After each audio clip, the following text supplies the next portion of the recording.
तो नमस्कार दोस्तों, मैं डॉक्टर विशेष एमडी रेस्पिरेटरी मेडिसिन। और जो आज का टॉपिक हमने डिस्कशन के लिए रखा है वो ब्रोंकोस्कोपी है। तो पहला सवाल, ब्रोंकोस्कोपी है क्या? तो ब्रोंकोस्कोपी एक सिंपल मेडिकल प्रोसीजर है जिसमें हम एक पतली फ्लेक्सिबल ट्यूब, जिसको हम ब्रोंकोस्कोप भी कहते हैं, जिसमें कैमरा और लाइट लगी रहती हैं, उसको नाक या फिर मुंह के थ्रू डालकर सांस की नली के द्वारा फेफड़ों की जांच की जाती है।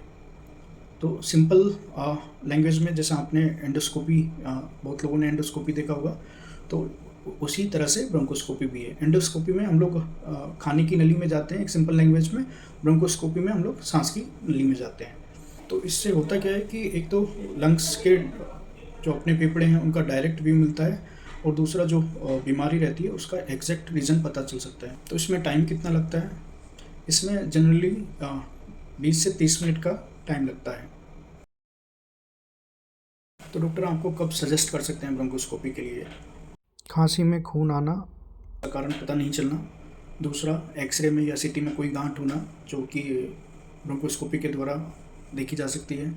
तीसरा, निमोनिया जो कि ठीक नहीं हो रहा हो, नॉन रिजॉल्विंग निमोनिया, या फिर आपका बार बार इन्फेक्शन लग जाना।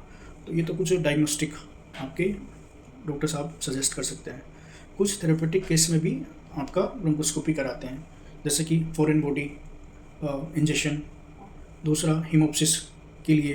तो उसमें जनरली 2 प्रकार की ब्रोंकोस्कोपी होती है। एक फ्लेक्सिबल ब्रोंकोस्कोपी होती है जो बेसिकली डायग्नोस्टिक पर्पस के लिए यूज़ होती है। दूसरा रिजिड ब्रोंकोस्कोपी जो ट्रीटमेंट पर्पस के लिए यूज़ होती है, like foreign body removal and आपका हीमोप्सिस के लिए। और आईसीयू में भी आपका ब्रोंकोस्कोपी यूज़ हो सकती है, जबकि आपकी कोई गाढ़ा बलगम होता है, वो सांस की नली को ब्लॉक कर देता है, तो उसको रिमूव करने के लिए ये आईसीयू में भी ब्रोंकोस्कोपी हम कर सकते हैं। तो हम ब्रोंकोस्कोपी के कुछ मिथ और फैक्ट के बारे में बात करेंगे। तो जो पहला मिथक है कि ब्रोंकोस्कोपी बहुत दर्दनाक होती है, नहीं, तथ्य ये है कि ब्रोंकोस्कोपी ज़्यादातर पेनलेस प्रोसीजर है। इसमें थोड़ा बहुत दर्द हो सकता है, लेकिन ब्रोंकोस्कोपी करने से पहले एक जो आपका थ्रोट में हम लोग स्प्रे कर देते हैं लिग्नोकेन का, जो कि उसको नम कर देता है और दर्द काफ़ी कम हो जाता है। थोड़ा डिस्कम्फर्ट या खांसी हो सकती है। जो दूसरा मिथ है कि इसमें सर्जरी होती है, जबकि फैक्ट ये है कि ये सर्जरी नहीं होती है। इसमें कोई कट या स्टिच लगाया जाता है। यह एक कैमरे द्वारा की जाने वाली जांच है, और जिसमें हम नेचुरल जो हमारे पाथ रहते हैं नोज़ या माउथ से फेफड़ों की सिंपल जांच है। जो तीसरा मिथ है कि पेशेंट को ब्रोंकोस्कोपी होने के बाद पेशेंट को आईसीयू में रखना पड़ता है, जबकि फैक्ट ये है कि पेशेंट को हम लोग ब्रोंकोस्कोपी के बाद 2-3 घंटे के ऑब्जर्वेशन के बाद सेम डे पे डिस्चार्ज कर सकते हैं, अगर कोई कॉम्प्लिकेशन नहीं है।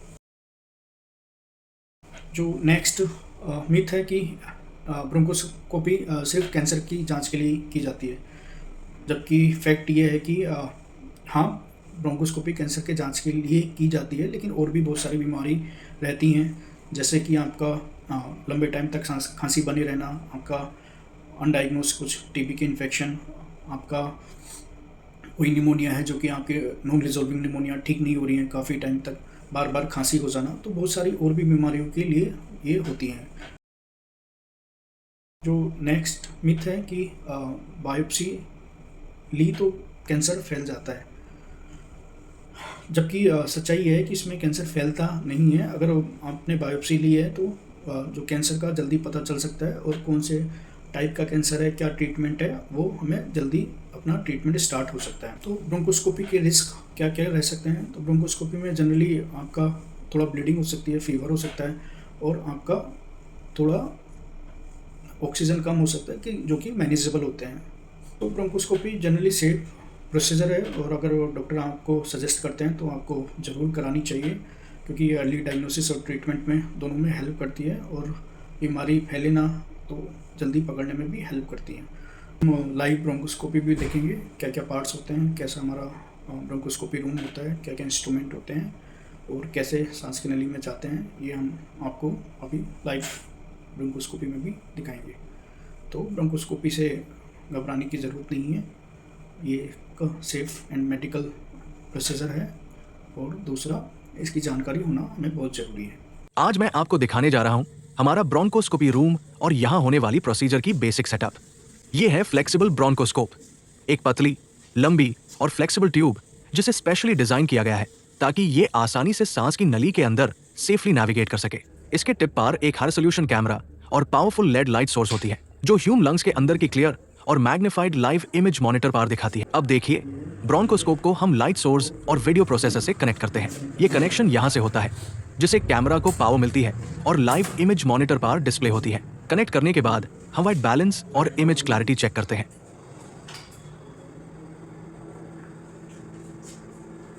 अब बात करते हैं इसके कंट्रोल सेक्शन की।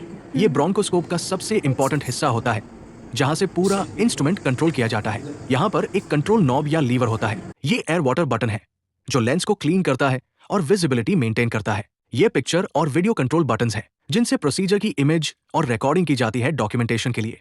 और सबसे आखिर में ये है सक्शन वाल्व जिसे हम सिक्रीशंस या ब्लड को सक्शन करके फील्ड क्लियर रखते हैं ताकि विजुअलाइजेशन बिल्कुल क्लियर रहे।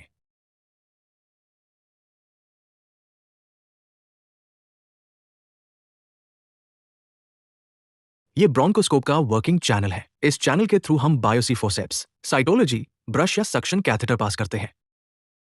ये है बायोसी फोर्सेप्स जो ब्रोंकोस्कोपी के दौरान टिश्यू सैंपल लेने के लिए उसे किया जाता है। इस इंस्ट्रूमेंट को ब्रोंकोस्कोप के वर्किंग चैनल के थ्रू टारगेट एरिया तक पास किया जाता है जब ह्यूम किसी सस्पिशियस ग्रोथ, लीजन या एबनॉर्मल म्यूकोसा का सैंपल लेना होता है। टैब फोर्सेप्स के जॉज को ओपन करके टिश्यू जेंटली ग्रास्प किया जाता है और छोटा सा बायोसी सैंपल लिया जाता है। ये है साइटोलॉजी ब्रश जो ब्रोंकोस्कोपी के दौरान सरफेस सेल्स कलेक्ट करने के लिए उसे किया जाता है। इस ब्रश को ब्रोंकोस्कोप के वर्किंग चैनल के थ्रू सस्पिशियस एरिया तक पास किया जाता है। टारगेट लीजन पर जेंटली रोटेट या रब करके सेल्स कलेक्ट किए जाते हैं। ये है ब्रोंकोस्कोपी क्लीनिंग ब्रश जो प्रोसीजर के बाद ब्रोंकोस्कोप के इंटरनल वर्किंग चैनल को प्रॉपर्ली क्लीन करने के लिए उसे किया जाता है। ये हमारा ब्रोंकोस्कोपी रिपोर्टिंग सेक्शन है जहां प्रोसीजर के दौरान ली गई इमेजेस और वीडियोस कंप्यूटर पर directly discussing a 55-year-old male chronic smoker who presented with 1 month history of chest pain and shortness of breath, along with a single episode of streaky hemoptysis. Chest X-ray showed a left lingular opacity with fibrotic changes in the right upper lobe. HRCT thorax revealed an approximately 4.5 by 5 centimeter well-defined soft tissue lesion in the left lingular lobe, suspicious for a lung mass. Associated findings included right upper lobe predominant fibrosis, centrilobular emphysema, and air trapping. Bronchoscopy was performed, but no obvious endobronchial growth was detected. Differential diagnoses include primary lung malignancy, posttubercular granuloma or tuberculoma, organizing pneumonia, fungal granuloma, inflammatory pseudotumor, and less likely metastatic lesion. Definitive diagnosis will require tissue confirmation. थोड़ा सा दर्द होगा ना अभी? हाँ हल्का सा।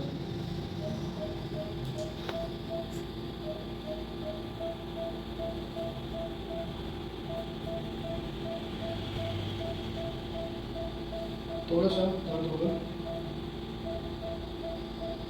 बस। हिलो मत।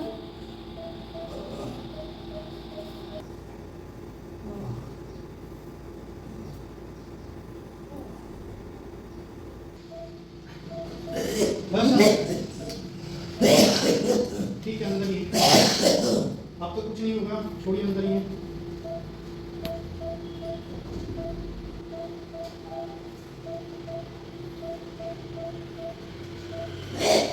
बाबा जी हो गया? दो एमएल हो गया। क्या करना है?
जैसे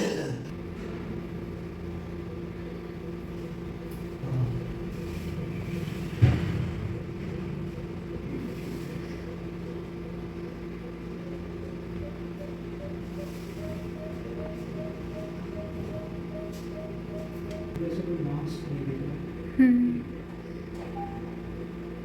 ठीक है बाबू जी, बस आराम से हो गया।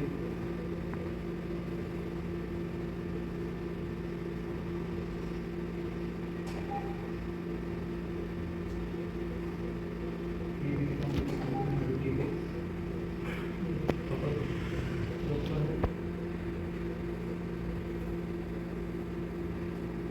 अच्छा फोटो ले लो। हो गया ठीक है, बस हो गया। निकाल लो।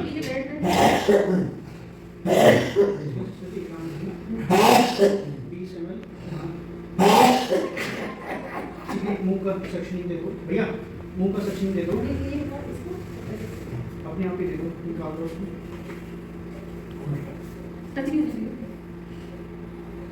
ये रेड रेड जो भी नहीं है ना ये तो इससे होगा ना थोड़ा। ठीक है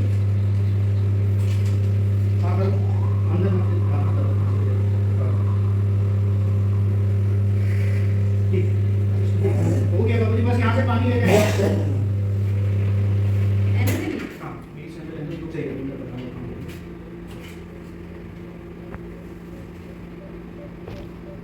बस हो गया।